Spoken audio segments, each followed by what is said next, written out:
నమస్తే సుమన్ టీవీ ప్రేక్షకులకు స్వాగతం. ఈరోజు ఈ ఎపిసోడ్లో మనం స్టాప్ లాస్ గురించి మాట్లాడుకుందాం. వైడ్లీ అంటే డిస్కసింగ్ టాపిక్ ఇది. అంటే నేను ఈరోజు స్టాప్ లాస్ ఎలా ప్లేస్ చేయాలి, అంటే stop loss market, stop loss limit order, ఈ విషయాల గురించి నేను డిస్కస్ చేయట్లేదు. టెక్నికల్గా అందరికీ తెలుసు స్టాప్ లాస్ ఎలా ప్లేస్ చేయాలనేది.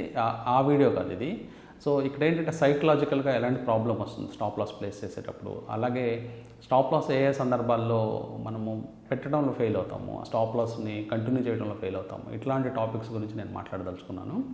ముఖ్యంగా మనం చూసినప్పుడు పెద్ద హర్డిల్ ఏంటంటే, ఇప్పుడు జనరల్గా స్ట్రాటజీస్ డిజైన్ చేస్తుంటారు, అట్లాగే ఇండికేటర్స్ని మనం తయారు చేసుకుంటాము టెక్నికల్ అనాలిసిస్ పరంగా. ఈ ఇండికేటర్స్ స్ట్రాటజీస్ తయారు చేసుకున్న తర్వాత మనం చక్కగా రూల్ బుక్ ఒకటి రాసుకుంటాము. ఒక 5-6 రూల్స్ ఉంటాయి, ఎక్కడ స్టాప్ లాస్ పెట్టి ఆ ట్రేడ్ని కట్ చేయాలి. సో అన్ని ట్రేడ్స్ సక్సెస్ అవ్వడం కష్టం కాబట్టి అవుట్ ఆఫ్ 10 ట్రేడ్స్లో 3 ట్రేడ్స్ అనేవి ఫెయిల్ అవుతూ ఉంటాయి, అంటే లాస్ తీసుకొస్తూ ఉంటాయి. మిగతా ట్రేడ్స్ ఈవెన్ స్టాప్ లాస్ వచ్చినప్పటికీ మేబీ ట్రైలింగ్ స్టాప్ లాస్ లాంటిది ప్రాఫిట్లోనే క్లోజ్ అవుతాయి. టోటల్గా 10 ట్రేడ్స్ యావరేజ్ మనం చూసినట్లయితే 3 to 4 ట్రేడ్స్ ఫెయిల్ అయ్యే ఛాన్సెస్ ఉంటాయి ఎనీ సక్సెస్ఫుల్ మోడల్లో. మీరు అంటే కాన్స్టెంట్గా మార్కెట్లో ఉండి అట్లాగే ఎక్కువ సంవత్సరాలు మీరు ప్రాక్టీస్ చేసినట్లయితే మీ సక్సెస్ రేట్ పెరిగి, మీ ప్రాబబిలిటీ రేట్స్ పెరిగి ఆల్మోస్ట్ 80% సక్సెస్ రేట్లోకి వెళ్తారు. అట్లాగే 20% ఎప్పుడు ఫెయిల్యూర్ రేట్ ఉంటుంది మార్కెట్లో ట్రేడ్స్ చేసేటప్పుడు. అంటే నేను చెప్పదలుచుకుంది ఏంటంటే, ఒక 100 ట్రేడ్స్ మీరు చేసినప్పుడు సక్సెస్ఫుల్ ట్రేడర్గా మారిన తర్వాత మీ ఫెయిల్యూర్ రేట్స్ అనేవి 20 to 25 అనే దాకా తగ్గిపోతుంది. సో 75% రేట్స్ సక్సెస్ అవుతాయి. సో ఈ జర్నీలో అంటే ఒక ఆర్డినరీ ఆర్ బిగినర్గా మీరు మొదలుపెట్టిన తర్వాత ఒక సక్సెస్ఫుల్ ట్రేడర్గా మీరు మారే దశలో ఈ స్టాప్ లాస్తో పెద్ద ఇష్యూస్ వస్తూ ఉంటాయి. అంటే స్టాప్ లాస్ ఎక్కడ పెట్టాలి, ఏ ప్లేస్లో లొకేట్ చేయాలి, అంటే టెక్నికల్ పరంగా ఒక మూవింగ్ యావరేజ్ తీసుకోవచ్చు, లేకపోతే మీరు సూపర్ ట్రెండ్ వాడచ్చు, పారాబోలిక్ ఎస్ఐఆర్ వాడచ్చు, తర్వాత ఏటీఆర్ రూల్స్ పెట్టుకొని మీరు స్టాప్ లాస్ ఫిక్స్ చేసుకోవచ్చు, లేదా నెంబర్స్ ఫిక్స్డ్ నెంబర్, అంటే ఒక స్టాకు ఫర్ ఎగ్జాంపుల్ రిలయన్స్ 2500 ఉందనుకోండి, 1% స్టాప్ లాస్ పెట్టుకుంటారు కొంతమంది ఇంట్రాడే చేసినప్పుడు. పొజిషనల్ ట్రేడింగ్ చేసినప్పుడు 3 to 4% స్టాప్ లాస్ పెట్టుకుంటారు. సో ఇట్లా రకరకాల స్టాప్ లాస్ టెక్నిక్స్ ఉంటాయి. సో కానీ న్యాచురల్గా ఏమవుతుందంటే ఎక్కడో ఒక చోట ఫెయిల్ అవ్వటం జరుగుతుంది. సో మెయిన్గా అందరూ గుర్తుపెట్టుకోవాల్సింది ఏంటంటే, any trading tool, any technical indicator, any strategy ఇవన్నీ డిజైన్ చేసినప్పుడు వాటిల్లో మీకు 3 ఆప్షన్సే ఉంటాయి. అంటే మీకు ఒక పెద్ద లాభం రావచ్చు, ఒక చిన్న లాభం రావచ్చు, లేదా ఒక చిన్న లాస్ రావచ్చు. ఎనీ టెక్నికల్ ఇండికేటర్ మీరు ప్లాట్ చేసి ఒక చార్ట్ మీద చూసినప్పుడు మీకు ఈ 3 సినారియోసే మనకు కనిపిస్తూ ఉంటాయి. కానీ ఒక పెద్ద లాస్ వస్తుంది, పెద్ద లాస్ అనేది రావడం జరిగింది అంటే అది కేవలం మనం తెచ్చుకున్న లాస్ మాత్రమే, అంతేగాని అది ఇండికేటర్ ఇవ్వదు, అలాగే సిస్టమ్ ఇవ్వదు. మనం ఒక సిస్టమ్ డిజైన్ చేసుకున్నా, లేకపోతే ఒక స్ట్రాటజీ బిల్డ్ చేసుకున్నా అక్కడెక్కడ కూడా మీకు పెద్ద లాస్ అంటూ రాదు. అన్ని చిన్న లాసు, లేకపోతే చిన్న ప్రాఫిట్, పెద్ద ప్రాఫిట్, ఈ 3 ఆప్షన్స్లోనే ఏదో ఒక ఆప్షను, ఏదో ఒక రిజల్ట్ వస్తుంది. కాబట్టి మనం గుర్తుపెట్టుకోవాల్సింది ఏంటంటే, స్టాప్ లాస్ ఎక్కడ పెట్టాలనే దాని గురించి మనము అంటే అంత ఈజీ అంటే బ్లాక్ అండ్ వైట్లో మనం చెప్పలేము. అంటే ఇక్కడే పెట్టాలి, అది అక్కడే గొడవ వస్తుంది అందరికీ. సైకలాజికల్ పరంగా కానీ, లేకపోతే ఎమోషన్స్ పరంగా కానీ మన రూల్ బుక్ని మనమే బ్రేక్ చేయడం జరుగుతూ ఉంటుంది. ఎందుకు బ్రేక్ చేస్తామంటే, ఆ పాయింట్ వచ్చినప్పుడు మనం స్టాప్ లాస్ తీసేయటమో, లేకపోతే నెగ్లెక్ట్ చేయటమో, మనం పట్టించుకోకపోవటమో ఇలాంటి జరుగుతూ ఉంటాయి.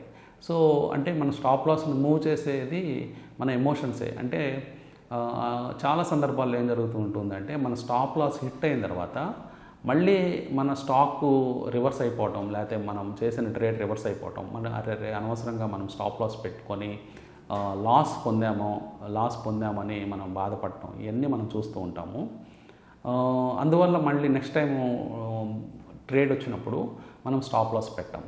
సో ఇది ఎలా ఉంటుందంటే, నాన్న పులి కథలాగా మనం చిన్నప్పుడు చూసినప్పుడు ఒక ట్రేడ్ చేసేటప్పుడు, అంటే మన కథలోకి వెళ్తే నాన్న పులి కథలో ఒక ఫార్మరు సన్ మధ్యలో ఇది జరుగుతూ ఉంటుంది ఈ సన్నివేశం.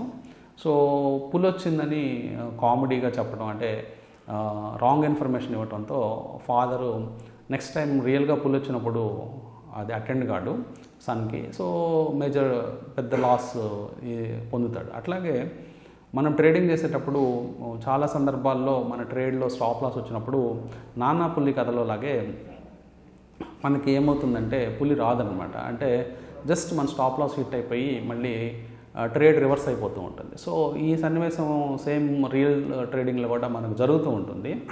సో ఇది జరిగినప్పుడు నెక్స్ట్ టైం ఏం జరుగుతుందంటే మనకి రియల్గా స్టాప్ లాస్ వచ్చినప్పుడు మనము ఈసారి కూడా అలాగే జరుగుతుందని మనం నెగ్లెక్ట్ చేస్తాము. జనరల్గా బిగినింగ్ ఆఫ్ ద ట్రేడింగ్ జర్నీలో ప్రతి ఒక్కరికి ఇది అనుభవమే. అలా నెగ్లెక్ట్ చేసిన ట్రేడు ఒక బిగ్ లాస్కి గురవుతుంది.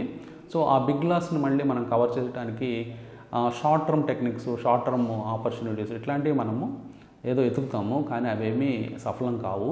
ఓవరాల్గా లాస్లోకి వెళ్ళడానికి అవకాశం ఉంటుంది. కాబట్టి దీన్ని ఎలా చేయాలి అంటే స్టాప్ లాస్ని ఎలా మేనేజ్ చేయాలి, ఎలా హ్యాండిల్ చేయాలనేది పెద్ద సమస్యగా మారుతుంది రాను. కాబట్టి మీరు గుర్తుపెట్టుకోవాల్సిన అంశం ఏంటంటే మీరు ఎక్స్పెరిమెంట్ చేయొచ్చు స్టాప్ లాస్తో. అంటే ఒక ప్లేస్లో పెట్టాలి, లేకపోతే ఒక మూవింగ్ యావరేజ్ కింద పెట్టుకోవాలి, లేకపోతే ఒక రౌండ్ నెంబర్ కింద పెట్టుకోవాలి. అంటే రౌండ్ నెంబర్ కింద అంటే ఫర్ ఎగ్జాంపుల్ ఒక షేర్ 500 రూపాయలు ఉందనుకుంటే రౌండ్ నెంబర్ కింద అంటే 499, 498 ఇట్లా పెడుతూ ఉంటారు స్టాప్ లాసు. సో ఎగ్జాక్ట్గా 498కి వచ్చి రివర్స్ అవ్వచ్చు మార్కెట్. సో మనము కొంత బాధపడచ్చు.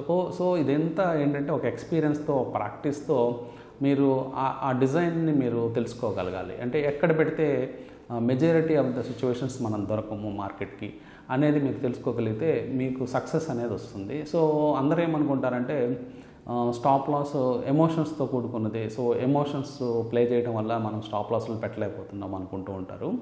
కానీ మనం చేయాల్సిన పని ఏంటంటే స్టాప్ లాస్ ఎక్కడొస్తుందో ఇది ట్రయల్ అండ్ ఎర్రర్ మెథడ్ ద్వారా మనం కనిపెట్టాలి. అంటే ట్రయల్ అండ్ ఎర్రర్ మెథడ్ ద్వారా మనము చిన్న అంటే ప్లే చేయాలి మార్కెట్తో. సో ఈ ప్లే చేయడంలో ఏమవుతుందంటే మీకు ఆ చిన్న లాసులు తప్పవు, ఎట్లాగో వస్తూనే ఉంటాయి.